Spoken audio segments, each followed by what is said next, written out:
महाभारत महाभारत में आपको भक्तगणों आत्मा की दुर्विज्ञता के विषय में बताऊंगा। आप इसको ध्यान पर सुने और इस चैनल को लाइक एंड सब्सक्राइब जरूर करें। कथा सुनिए। मनुष्य जी कहते हैं, बृहस्पति, मनुष्य उस आत्मा का नेत्र के दर्शन नहीं कर सकता। मनुष्य उस आत्मा का नेत्र से दर्शन नहीं कर सकता, त्वचा से स्पर्श नहीं कर सकता और स्रोत से श्रवण नहीं कर सकता। वह इन सब का अपना आप है और ये स्रोत्रादि स्वयं ही अपने आप को नहीं देख सकते। आत्मा सर्वज्ञ और सब का साक्षी है तथा सर्वज्ञ होने से इन सब को देखता भी है, किंतु जिस प्रकार मनुष्य को दिखाई न देने पर भी हिमालय के दूसरे पार्श्व और चंद्रमा के पृष्ठभाग के विषय में यह नहीं कहा जा सकता कि वे है या नहीं, उसी प्रकार संपूर्ण भूतों का ज्ञान स्वरूप आत्मा इंद्रियों का विषय न होने पर भी नहीं है, ऐसा नहीं कहा जा सकता। रूपवान वस्तुएं अपनी उत्पत्ति से पूर्व और नष्ट हो जाने पर रूपहीन रहती हैं।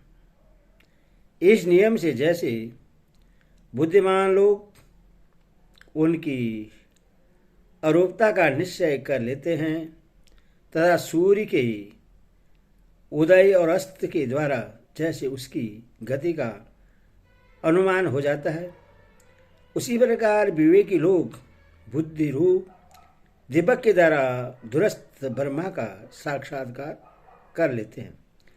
जिस प्रकार मृगों से मृगा, पक्षियों से पक्षी और हाथियों के द्वारा हाथियों को पकड़ा जा सकता है, वैसे ही ज्ञान स्वरूप आत्मा को ज्ञान द्वारा ग्रहण किया जा सकता है। हमने सुना है कि सर्प के पैरों को सर्प ही पहचानता है, उसी प्रकार समस्त शरीरों में स्थित ज्ञेय आत्मा को पुरुष ज्ञान द्वारा ही जान सकता है।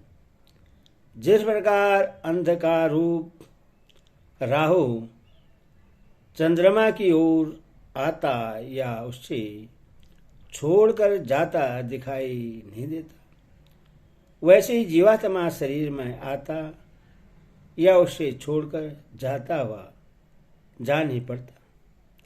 जैसे चंद्रमा या सूर्य का संयोग होने पर राहु दिखने लगता है, वैसे ही देह से संयुक्त होने पर आत्मा का यह देहधारी है ऐसा ज्ञान होने लगता है। किंतु जैसे चंद्रमा और सूर्य से अलग होने पर राहु की उपलब्धि नहीं होती, वैसे शरीर से छूट जाने पर जीव दिखाई नहीं देता। जैसे अमावस्या की रात में चंद्रमा स्वयं अदृश्य होकर नक्षत्रों में मिल जाता है, वैसे जीव शरीर से छूटकर अपने कर्मों के फलस्वरूप दूसरे शरीर से जुड़ जाता है। जिस प्रकार मनुष्य शुद्ध और स्थिर जल में नेत्र द्वारा अपना रूप देख सकता है, वैसे ही इंद्रियों के शुद्ध और स्थिर हो जाने पर वह ज्ञान दृष्टि से ज्ञेय स्वरूप आत्मा का साक्षात्कार कर सकता है। तथा जल में हलचल पैदा होने से जैसे रूप दिखाई नहीं देता, वैसे ही इंद्रियों के चंचल हो उठने पर बुद्धि के द्वारा आत्मा का अनुभव नहीं होता। अज्ञान से अविद्या आती है और अविद्या से मन रागादि दोषों में फंस जाता है।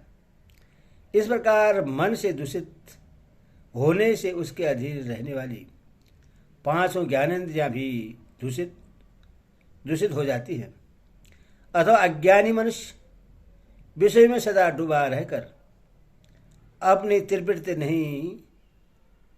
रहकर कभी तृप्त नहीं होता, तथा अपने पारबंध के अनुसार वह विषय भोग की इच्छा से बारंबार इस संसार में जन्म लेता रहता है।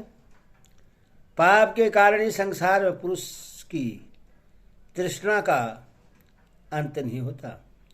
जब पापों की समाप्ति हो जाती है तभी उसकी तृष्णा नष्ट होती है।